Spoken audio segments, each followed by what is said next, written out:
Shalom. Salam sejahtera bagi kita semua, sahabat pelayanan kami. Kiranya Anda semuanya sehat, dan pada saat ini kita akan merenungkan kebenaran firman Tuhan dengan pokok bahasan apakah arti sunat itu. Dalam kitab Galatia pasal 6 ayat yang ke-15, firman Tuhan berkata kepada kita, sebab bersunat atau tidak bersunat tidak ada artinya, tetapi menjadi ciptaan baru itulah yang ada artinya.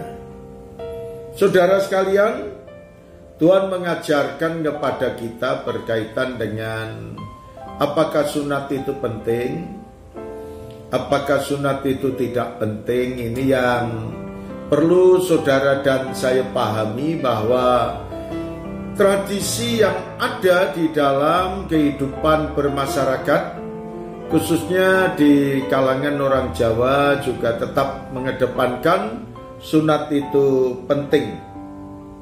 Tetapi kita bisa belajar berkaitan dengan apakah sunat itu menjadi kewajiban atau tidak. Dalam kitab Kejadian pasal yang ke-17 ayat yang ke-10 berkata kepada kita, inilah perjanjianku yang harus kamu pegang, perjanjian antara aku dan kamu serta keturunanmu, yaitu setiap laki-laki di antara kamu harus disunat. Haruskah dikerat kulit katanya, dan itulah akan menjadi tanda perjanjian antara aku dan kamu. Nah, saudara sekalian, bahwa sejak zaman Kejadian kita tahu bahwa Tuhan mengajarkan berkaitan dengan sunat.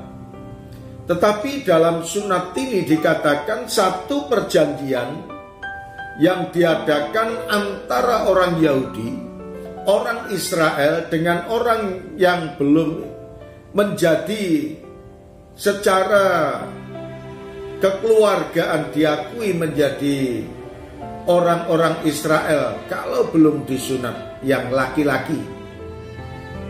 Tetapi orang-orang Israel senantiasa menyunatkan diri sebagai tanda perjanjian.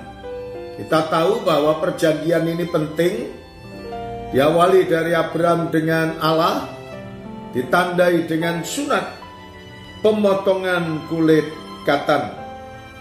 Demikian pula saudara sekalian, terus menerus budaya ini terus dilakukan, bahwa Imamat 12 ayat yang ketiga berkata bahwa pada hari yang ke-8 haruslah dikerat daging kulit katan anak itu. Ini sunat. Pada usia 8 hari harus disunat. Anak-anak saya 3 yang laki-laki semuanya sudah disunat. Sunatnya karena kesehatan.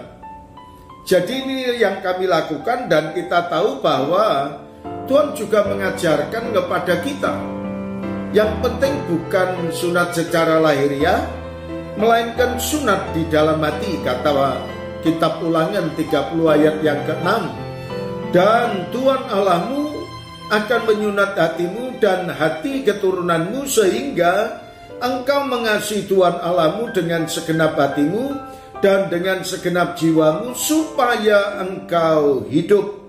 Jadi pentingnya sunat di dalam hati.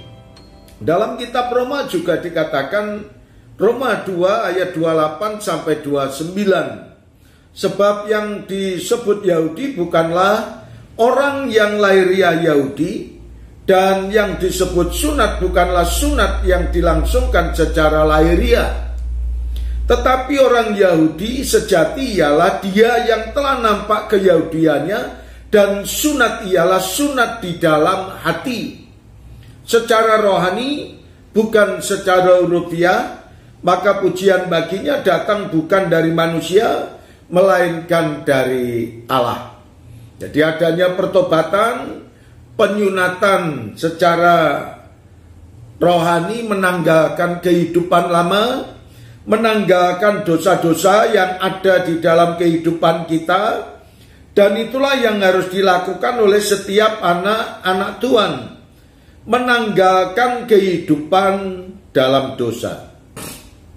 Dalam kitab Kolose pasal 2 ayat 11, dalam Dia kamu telah disunat bukan dengan sunat yang dilakukan oleh manusia, tetapi dengan sunat Kristus yang terdiri dari penanggalan akan tubuh yang berdosa. Sunat memotong kehidupan kita dalam dosa dan hidup dalam pembaruan bersama dengan Tuhan kita Yesus Kristus. Terima kasih Tuhan, kami mengucap syukur atas firman-Mu ini. Biarlah setiap orang yang mendengar firman-Mu memahami, mengerti, dan termeteraikan dalam lubuk hati kami. Dalam nama Tuhan Yesus kami berdoa. Amin.